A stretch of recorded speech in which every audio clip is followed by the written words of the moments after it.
Hello आप सभी माताओं एवं बहनों का एक बार फिर से स्वागत है आपके अपने चैनल स्टडी ओनली में। तो महिला पर्यवेक्षक भर्ती 2025 का जैसा कि आप सभी का एग्जाम चल रहा है और आई होप आप सभी का एग्जाम अच्छा जा रहा होगा। जिन माताओं एवं बहनों का एग्जाम हो चुका है और आप लोगों के एग्जाम की बात करें तो लगभग 19 या 20 अप्रैल तक आप लोग का जो एग्जाम है चलेगा, ठीक है।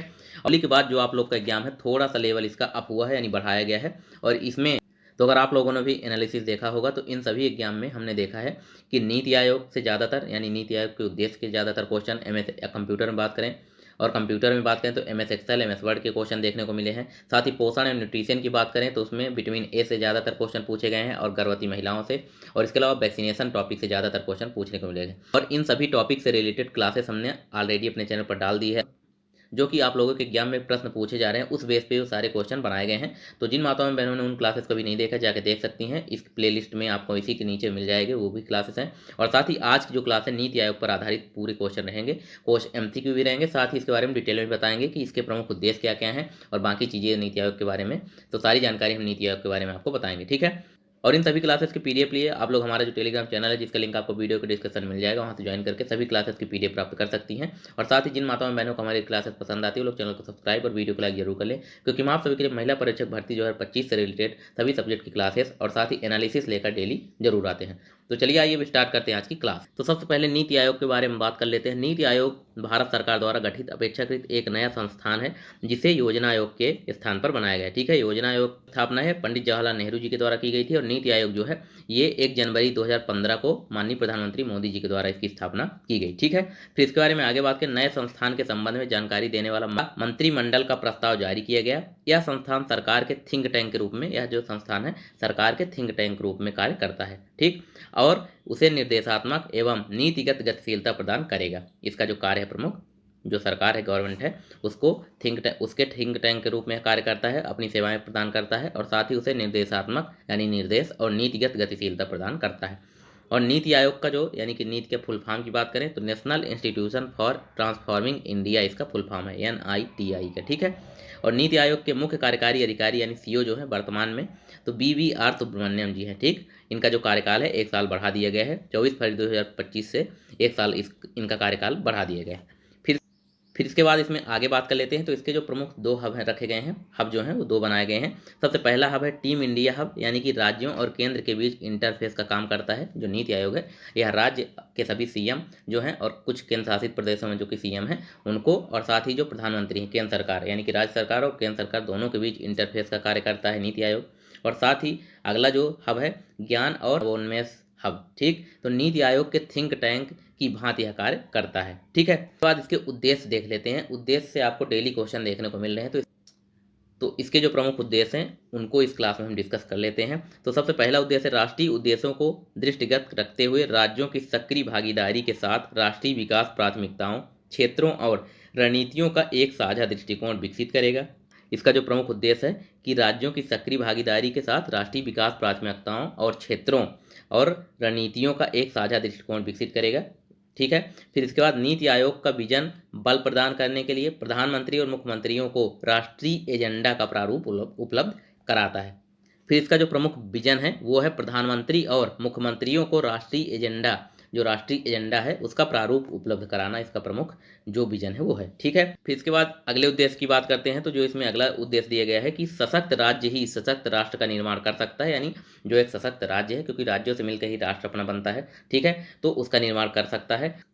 तथ्य की महत्ता को स्वीकार करते हुए राज्यों के साथ सतत आधार पर संरचनात्मक सहयोग की पहल और तंत्र के माध्यम से सहयोगपूर्ण संघवाद को बढ़ावा देगा। नीति आयोग का ये दूसरा उद्देश्य है। तीसरे उद्देश्य की बात करें तो ग्राम स्तर पर विश्वसनीय योजना तैयार करने के लिए तंत्र विकसित करेगा और इसे उत्तरोत्तर उच्च स्तर तक पहुंचाएगा, ठीक है। गांवों के विकास के लिए योजनाएं तैयार करेगा और उसका जो तंत्र है विकसित करेगा और इसे उत्तरोत्तर यानी हाईएस्ट उच्च लेवल तक इसको पहुंचाएगा, ठीक। फिर इसके बाद अगले उद्देश्य की बात करते हैं। तो आयोग यह सुनिश्चित करेगा कि जो क्षेत्र विशेष रूप से उसे सौंपे गए हैं उनकी आर्थिक कार्यनीति और नीति में राष्ट्रीय सुरक्षा के हितों को शामिल किया गया है, ठीक। उद्देश्य की बात करते हैं तो अगला उद्देश्य दिया गया हमारे समाज के उन वर्गों पर विशेष रूप से ध्यान देगा, यानी नीति आयोग जो है हमारे समाज के उन वर्गों पर विशेष रूप से ध्यान देगा जो जिन तक आर्थिक प्रगति से उचित प्रकार से लाभान्वित न हो पाने का जोखिम होगा। जो कि 5 साथी हैं उनका जो है आर्थिक प्रगति उचित प्रकार से लाभान्वित हो, इस पर नीति आयोग ध्यान देगा, ठीक।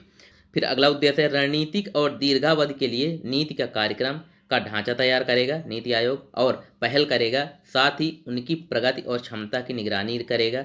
निगरानी और प्रक्रिया के आधार पर मध्यावधि संशोधन सहित नवीन सुधार किए जाएंगे। ठीक है, यह भी इसका प्रमुख उद्देश्य है।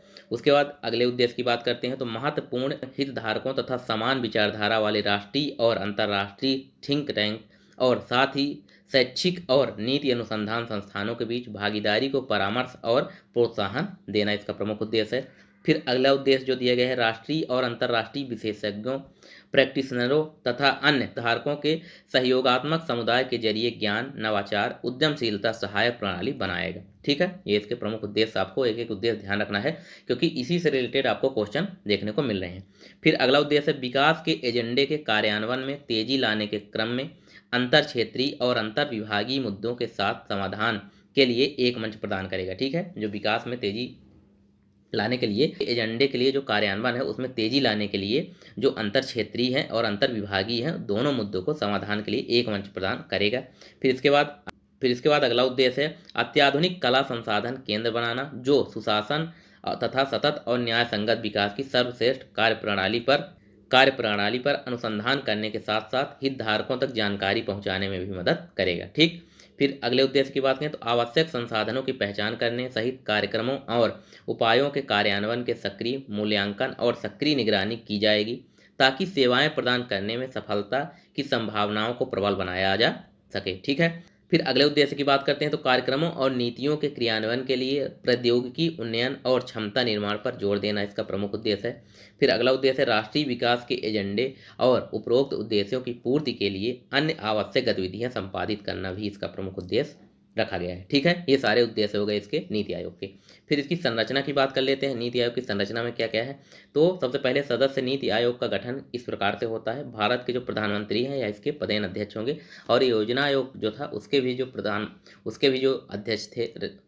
जो अध्यक्ष होते वो भी भारत के प्रधानमंत्री थे। ठीक है, फिर इसके बाद इसमें आगे बात करते हैं गवर्निंग काउंसिल में राज्यों के मुख्यमंत्री और केंद्र शासित प्रदेशों, जिन केंद्र शासित प्रदेशों में विधानसभा है वहाँ के मुख्यमंत्री के उपराज्यपाल शामिल होंगे। यानी कुछ जो केंद्र शासित प्रदेश है जहाँ मुख्यमंत्री, जैसे दिल्ली है यहाँ मुख्यमंत्री हैं, बाकी जहाँ राज्यपाल हैं यानी उपराज्यपाल हैं वो लोग शामिल होते हैं। ठीक है, फिर इसके बाद इसमें आगे बात करते हैं तो विशिष्ट मुद्दों और ऐसे आकस्मिक मामले जिनका संबंध एक से अधिक राज्य या क्षेत्र से हो को देखने के लिए क्षेत्रीय परिषद गठित की जाएगी। ये परिषदें विशिष्ट कार्यकाल के लिए बनाई जाएंगी। भारत के प्रधानमंत्री के निर्देश पर क्षेत्रीय परिषदों की बैठक होगी और इनमें संबंधित क्षेत्र के राज्यों के मुख्यमंत्री और केंद्र शासित प्रदेशों के उपराज्यपाल शामिल होंगे। इनकी अध्यक्षता नीति आयोग के उपाध्यक्ष करेंगे। ठीक है, इनकी अध्यक्षता जो है उपाध्यक्ष करेंगे और इसमें शामिल कौन कौन होंगे तो राज्यों के सभी मुख्यमंत्री और केंद्र शासित प्रदेशों के उपराज्यपाल जो है ये सारे शामिल होंगे।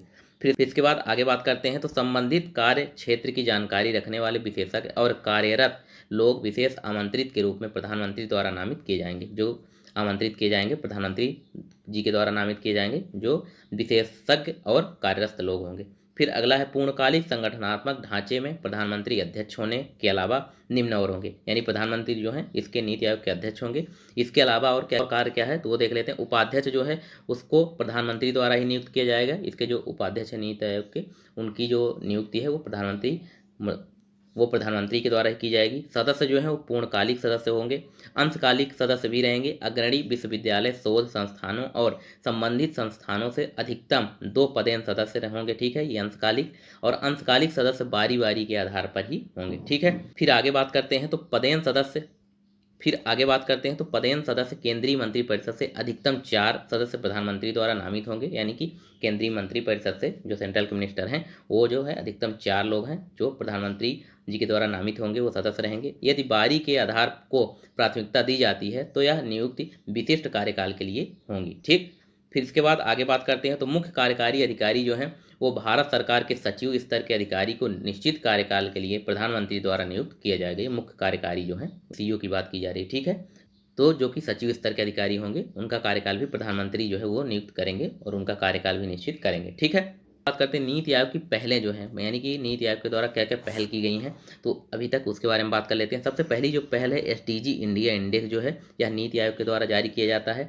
फिर इसके बाद आगे बात करें समग्र जल प्रबंधन सूचकांक, यह भी नीति आयोग के द्वारा जारी किया जाए। अटल इनोवेशन मिशन, साथ परियोजना, आकांक्षी जिला कार्यक्रम, स्कूल शिक्षा गुणवत्ता सूचकांक, जिला अस्पताल सूचकांक, ये जो सारे सूचकांक हैं नीति आयोग के द्वारा जारी किए जाते हैं। फिर आगे बात जिला अस्पताल सूचकांक, स्वास्थ्य सूचकांक, कृषि विपणन और किसान हितैषी सुधार सूचकांक, भारत नवाचार सूचकांक, वुमन ट्रांसफॉर्मिंग इंडिया अवार्ड्स, सुशासन सूचकांक, ये सारे जो सूचकांक हैं आपको ध्यान रखना है, ये सारे सूचकांक नीति आयोग के द्वारा जारी किए जाते हैं। ठीक है, फिर अब हम आ जाते हैं इसके प्रमुख एमसीक्यू में, जो कि दिए गए हैं एमसीक्यू, उनको देख लेते हैं। सबसे पहला क्वेश्चन दिया गया है यहाँ, नीति आयोग के वर्तमान सीईओ कौन है? नीति आयोग के जो वर्तमान सीईओ है वो कौन है? तो इसका जो राइट आंसर ऑप्शन बी है, BVR सुब्रमण्यम है। इनके बारे में हमने अभी आपको बताया कि इनका जो कार्यकाल है फरवरी 2025 से 1 साल के लिए और बढ़ा दिया गया है। ठीक है, ये आपको बात ध्यान रखनी है। फिर क्वेश्चन नंबर सेकंड की बात करते हैं। क्वेश्चन नंबर सेकंड है, नीति आयोग के बारे में निम्नलिखित में से कौन सा कथन सही है? ये आपके सामने ऑप्शन है। ऑप्शन ए की बात करें, ये ए होगा, नीति आयोग का गठन 25 जनवरी 2016 को किया गया था, बिल्कुल गलत है। ऑप्शन बी, नीति आयोग वाणिज्य और उद्योग मंत्रालय के अंतर्गत आता है, बिल्कुल गलत है। ऑप्शन सी, नीति आयोग का पूर्ण रूप national institute for transforming India है, यह भी इसका सही आंसर नहीं है। इसका जो राइट आंसर ऑप्शन डी होगा, नीति आयोग भारत सरकार का बैंक होता है, ये हमने आपको बताया भी है। ठीक है, फिर क्वेश्चन नंबर थर्ड की बात करते हैं। क्वेश्चन नंबर थर्ड है, नीति आयोग की स्थापना कब हुई? तो इसका जो राइट आंसर है ऑप्शन ए है, 1 जनवरी 2015 को नीति आयोग की स्थापना हुई। ठीक है, किसके द्वारा? प्रधानमंत्री नरेंद्र मोदी जी के द्वारा इसकी स्थापना की गई।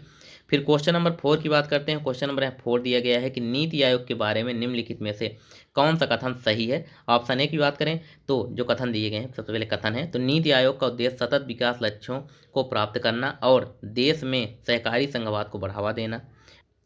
फिर दूसरा कथन, भारत के प्रधानमंत्री नीति आयोग के प्रधान अध्यक्ष होते हैं। और तीसरा कथन है, नीति आयोग में 8 पूर्णकालिक सदस्य होते हैं। तो इसका जो राइट आंसर है ऑप्शन डी होगा, ऑप्शन डी यानी कि 1 और 2 है। ऑप्शन ए की बात करें तो जो दिया गया है, नीति आयोग का उद्देश्य सतत विकास लक्ष्यों को प्राप्त करना और देश में सहकारी संघवाद को बढ़ावा देना। और ऑप्शन जो थर्ड है, नीति आयोग, और ऑप्शन जो 2 है, भारत के प्रधानमंत्री नीति आयोग के प्रधान पदेन अध्यक्ष होते हैं। ये दोनों ऑप्शन सही हैं। और जो ऑप्शन थर्ड दिया गया है, नीति आयोग में 8 पूर्णकालिक सदस्य होते हैं, गलत है, इसमें 4 पूर्णकालिक सदस्य होते हैं। ठीक है, ये हमने आपको ऊपर इसलिए डिटेल में बताया है। फिर इसके बाद क्वेश्चन नंबर 5 की बात करते हैं। क्वेश्चन नंबर 5 है, निम्नलिखित में से कौन नीति आयोग की शासी परिषद का हिस्सा है? ये आपके सामने ऑप्शन दिए गए हैं। ऑप्शन ए की बात करें, सभी राज्यों के मुख्यमंत्री। ऑप्शन बी, दिल्ली और पुदुचेरी के मुख्यमंत्री। ऑप्शन सी, अंडमान एवं निकोबार द्वीप समूह के उपराज्यपाल। या ऑप्शन डी, उपरोक्त सभी। तो इसका जो राइट आंसर है ऑप्शन डी, उपरोक्त सभी होंगे। ठीक है, फिर क्वेश्चन नंबर 6 की बात करते हैं। क्वेश्चन नंबर 6 दिया गया है कि निम्नलिखित में से कौन सा नीति आयोग का कार्य नहीं है? ये आपके सामने ऑप्शन है, कौन सा कार्य नहीं है। क्वेश्चन आपको ध्यान से पढ़ना है, कौन सा कार्य नहीं पूछा गया है। ऑप्शन ए की बात करें, राष्ट्रीय विकास प्राथमिकताओं, क्षेत्रों और रणनीतियों का एक साझा दृष्टिकोण विकसित करना। ऑप्शन बी, सहकारी संघवाद को बढ़ावा देना। ऑप्शन सी, भारत की पंचवर्षीय योजनाओं को अंतिम स्वीकृति प्रदान करना। ऑप्शन डी, ज्ञान नवाचार और उद्यमशीलता सहायता प्रणाली बनाना। तो इसमें जो ऑप्शन इसका है सी होगा यहाँ राइट आंसर, क्योंकि इसमें पूछा गया कौन सा नीति आयोग का कार्य नहीं है। तो जो भारत की पंचवर्षीय योजनाओं को अंतिम स्वीकृति यह प्रदान नहीं करता है। ठीक है, पंचवर्षीय योजनाओं के बारे में नीति आयोग कार्य नहीं करता है। फिर क्वेश्चन नंबर 7 की बात करते हैं। क्वेश्चन नंबर 7 दिया गया कि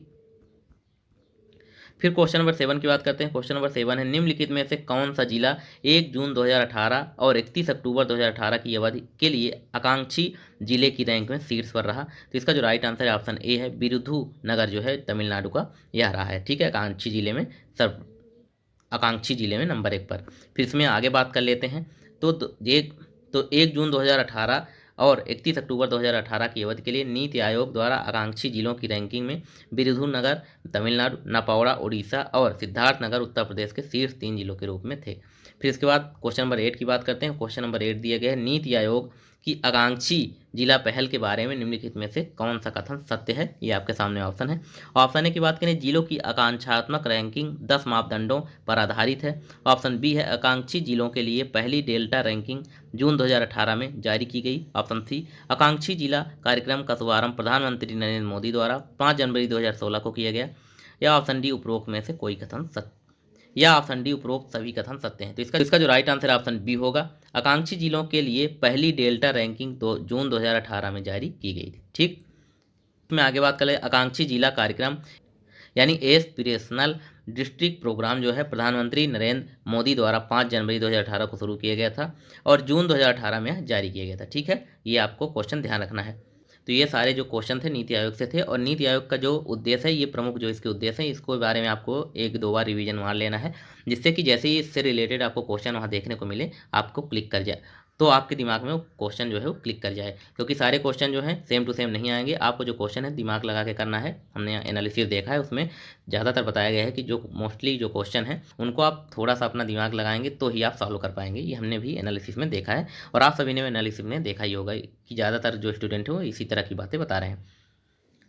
तो जिन माताओं बहनों को क्लासेस पसंद आई वो लोग चैनल को सब्सक्राइब और वीडियो को लाइक जरूर कर लें और साथ ही बेल आइकन भी प्रेस कर लें। और इसके अलावा जो एमएस वर्ड और जो पोषण और न्यूट्रिशन की सभी क्लासेस हैं, वैक्सीनेशन से संबंधित वैक्सीनेशन टॉपिक हो गया, गर्भवती जो टॉपिक है, और साथ ही जो कंप्यूटर के एमएस वर्ड एमएस एक्सेल से, इन सभी टॉपिक से रिलेटेड क्लासेस जो है डाल दी गई हैं। तो जिन माताओं बहनों ने अभी तक उनको नहीं देखा जाके देख सकती हैं। तो मिलते हैं आप सभी से नेक्स्ट क्लास में, तब तक के लिए आप सभी का धन्यवाद।